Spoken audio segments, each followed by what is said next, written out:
ऐतिहासिक वारसा असलेलं माझं अस्तित्व, सोन्याचा पाळणा म्हणून असलेली माझी ओळख.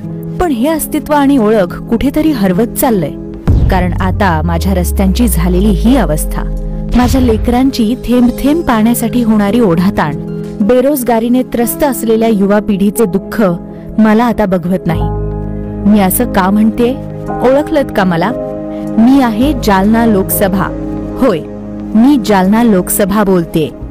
अजिंठा, नाथसागर, गणपती बाप्पांचे राजुरेश्वर, औद्योगिक, धार्मिक आणि ऐतिहासिक नगरी अशी मोठी ओळख असणारी मी जालना लोकसभा.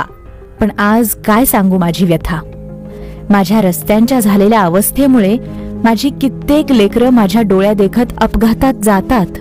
गावखेड्यात आणि शहरात चांगल्या आरोग्य सुविधा नाही.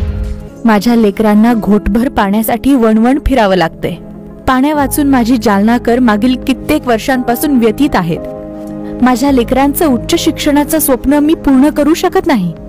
कारण काय हो, मोठ्या शिक्षण संस्था, मेडिकल कॉलेज, IT पार्क माझ्याकडे नाही. आणि ते असावे असं माझ्या प्रतिनिधित्व करणाऱ्यांना कधी वाटलंही नाही. आता रोजगार मी द्यावा असं मनापासून वाटतं, पण देऊ शकत नाही. कारण सांगण्यापुरताही एखादा मोठा उद्योग माझ्याकडे नाही. मग काय, माझी लेकरं मुलं चाललीयत मला सोडून बाहेर गावाला रोजगार शोधण्यासाठी. अहो, माझा साधा वारसाही यांना सांभाळता आलेला नाही. माझा वारसा असलेल्या नाथांची पैठण नगरीची दुरावस्था केलीये.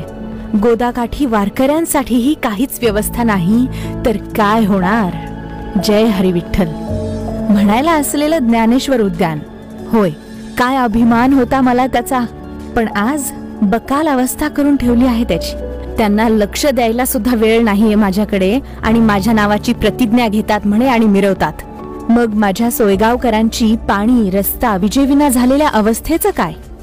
माझं प्रतिनिधित्व करणाऱ्याचं गाव भोकरदन, त्याची तहानही हे भागू शकत नाही. तेथील पाईपलाईन आहे पण कोरडीच, आणि नवीन पाईपलाईनचा तर कोणताच पत्ता नाही. अशा परिस्थितीत हे माझ्या इतर लेकरांची काय तहान भागवणार? माझी लाडकी लेकरं जी शेती करतात त्यांना कर्जापायी आत्महत्या करावी लागते. अहो, आजपर्यंत 74 लेकरांनी माझ्या आत्महत्या केलीये.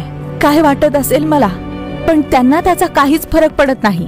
पाषाण हृदयी झालीयत ही माणसं. अरे, सोनखेड तलाव, खडकपूर्णा प्रकल्प आहेत, पण तेही पूर्णत्वास नेणे यांच्याकडून जमत नाही. मग राजा, काय फायदा तुझा मंत्री असल्याचा? असाच किती दिवस हा दुःखाचा घोट मी गिळत राहू? आता खरंच परिवर्तन मला हवं आहे. अरे, दिली ना इतकी वर्ष संधी, आता संधी मी देणार नाही. वाटलं होतं एकतरी लोकप्रतिनिधी असा लाभेल जो माझा विकास करेल. पण प्रत्येकांनी आपापली राजकीय पोळी भाजून घेतली आणि स्वतःची घरच भरली. पण आता बस. आता एक निस्वार्थी, ज्याला स्वतःसाठी काहीही नको, असा माझा कल्याण काळे, जो मला आणि माझ्या जनतेला न्याय देऊ शकतो. माझं कल्याण आता कल्याण काळेच करेल असं मी म्हणते. त्याचं कारण आहे, कल्याण काळे हा एकनिष्ठ, उच्च शिक्षित आणि जनतेसाठी झटणारा व्यक्ती आहे. कल्याण काळेच एक अशी व्यक्ती आहे जी माझा विकास घडवू शकते. तेव्हा आता संधी कल्याण काळेलाच, जो साऱ्या मूलभूत गरजा पुरवण्यासाठी कटिबद्ध होऊन आहे. अहंकार आणि दादागिरीने बरपटलेल्या राजकारणाच्या विरोधात. होय, माझा कल्याण काळेच आता माझे कल्याण करू शकतो. प्रिय जनतेला तुमची लोकसभा विनंती करतेय, माझ्यासाठी तुम्ही एकदा माझ्या या लेकराला निवडून आणा. येत्या 13 मे रोजी हाताच्या पंजासमोरील बटन दाबून या विकास पर्वाचे साक्षीदार व्हा.